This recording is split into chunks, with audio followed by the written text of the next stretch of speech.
Hey, how's it going everyone? Welcome back to another video. Today I'm going to be doing a breakdown of how I made one of the basses in my track, Walk with the Fire. This track is currently unreleased, so if you're feeling like being amazing, you can go and pre-save it in the description. But yeah, I'll show you how the bass sounds and then we can get straight into how to make it. It's kind of like a really long vibrato type bass that you hear in some tracks, super heavy, and I just think it sounds really cool. So before we get into today's video, I just need to take a minute to thank today's sponsor. So today's video is sponsored by The Producer. They are the leading underground sample pack platform with over 3,500 samples from over 30 artists such as Voltage, Annex, Heist, Simula, Digital Koala, and many more. They also offer free plugins and even some free packs, and everyone loves free stuff. So make sure you head over to their website now, which I'll link in the description, to check them out, and also thank you to them for sponsoring the video. So, here's how the bass sounds.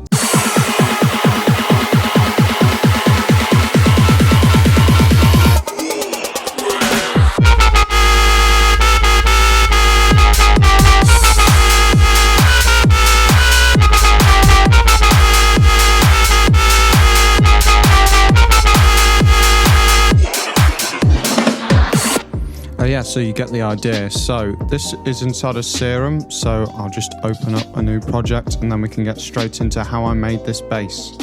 So as I said, this bass is inside of Serum, so you want to load up Serum, and then to start off with, we're going to set the oscillator A to analog BD sine, and we're going to turn the octave up 1, and we're going to turn the phase randomization, we're not going to do that.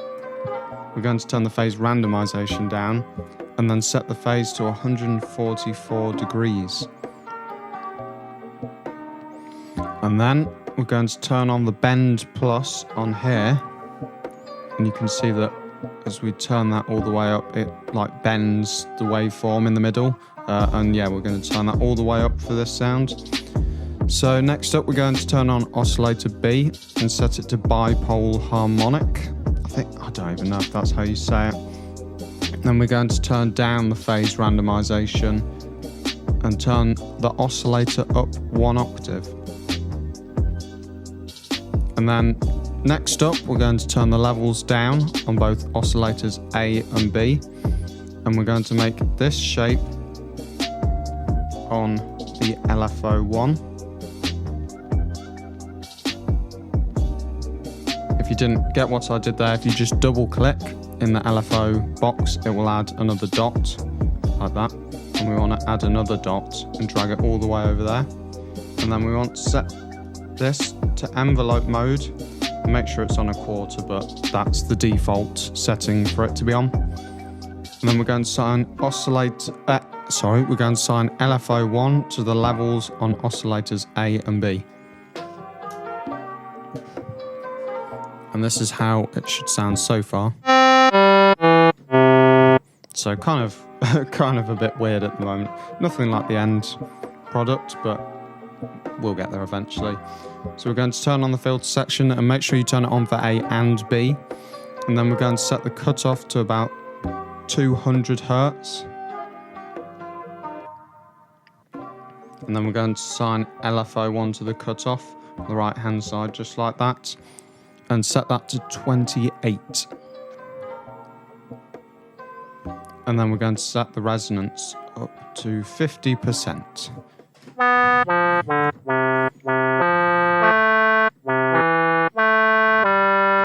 Yeah, it still sounds kind of weird, but as I said, it's not done yet.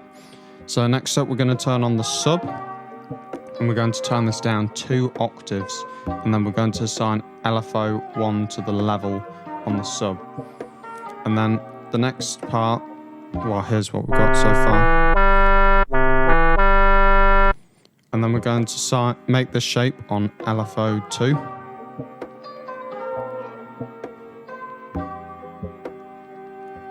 And we're going to set this to trigger mode and turn it up to 1/16. Now this is going to be what's giving us the wobbling pitch effect.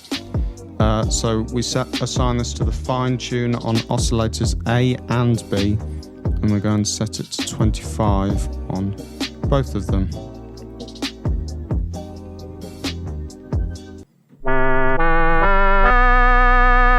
And you can hear the wobbling effect on that. So next up, we're going to go to the effects section and turn on the filter. And we're going to go on to flanges and turn this on to comb plus. We want the cutoff at about 80. Turn the resonance up to about 70.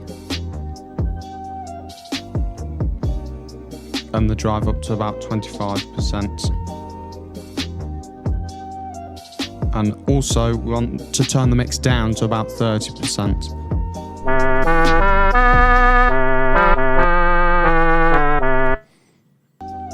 And then we're going to turn on the distortion. And you want to put this onto asym mode, asymmetrical, and turn the drive up to 50%.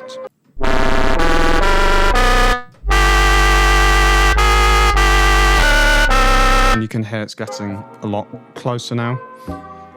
Almost there, so we're going to turn on the multi-band compressor. So turn on the compressor, click that button to turn it to multi-band mode. And then we're going to set the threshold to about -12. And the ratio at 4:1, which it's already on. Attack and release we want on 90 milliseconds. And the gain up to about 11.5.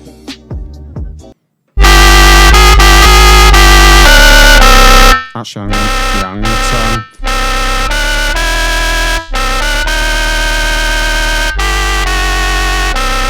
Don't turn the gain up because otherwise it's just going to clip and you don't want that.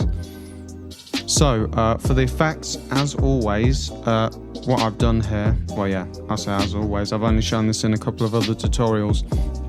But what I do is I route it off to 2 separate tracks. And again, people were asking me about how to do this in FL Studio. So what you want to do in FL Studio is go onto the channel that you've got Serum routed to and disconnect it from the master output and then send it to 2 unused channels. And this is basically what I'm doing here. It's just I'm doing it slightly different because of how Logic works, but it does the same thing. And then on one of the channels, you want to go and cut out the bass.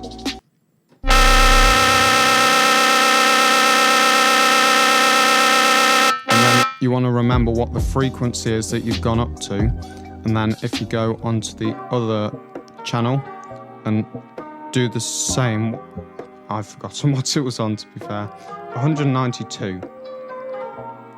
So we're going to this EQ and we cut off everything down to 192, so then you hear,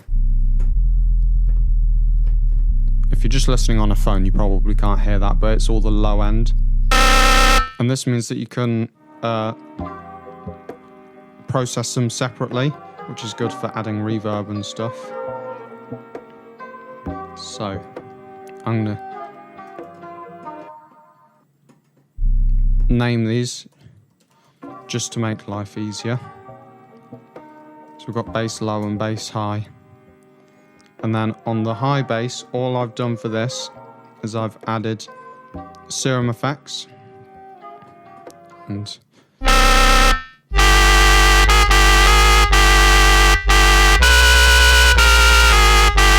if we go on to reverb and I turn the size and decay all the way down,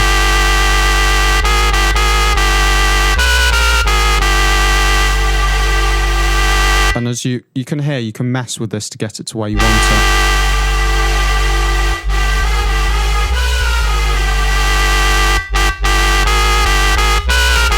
It just adds a bit of stereo width and it just makes it sound a bit more interesting. And then what I've done as well in the track for this is, let me grab kickstart, just some sidechain compression. But I only added this on the bit with the kicks. Like if you listen back at the start of the drop, there's no drums for a minute, so I turned off all sidechain compression. And then when the drums come back in, I have it pumping with the kick. And again, I added a kickstart on the bass and I did the same thing. So when the drums aren't playing, the kickstart is off but when the drums kick in, the kick starts going again.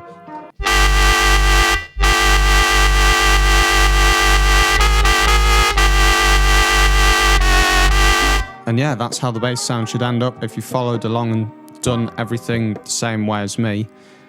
So yeah, thank you guys for watching. If you have enjoyed, please leave a like and subscribe. And as always, thank you to By the Producer for sponsoring today's video. Make sure you go and check them out in the description below.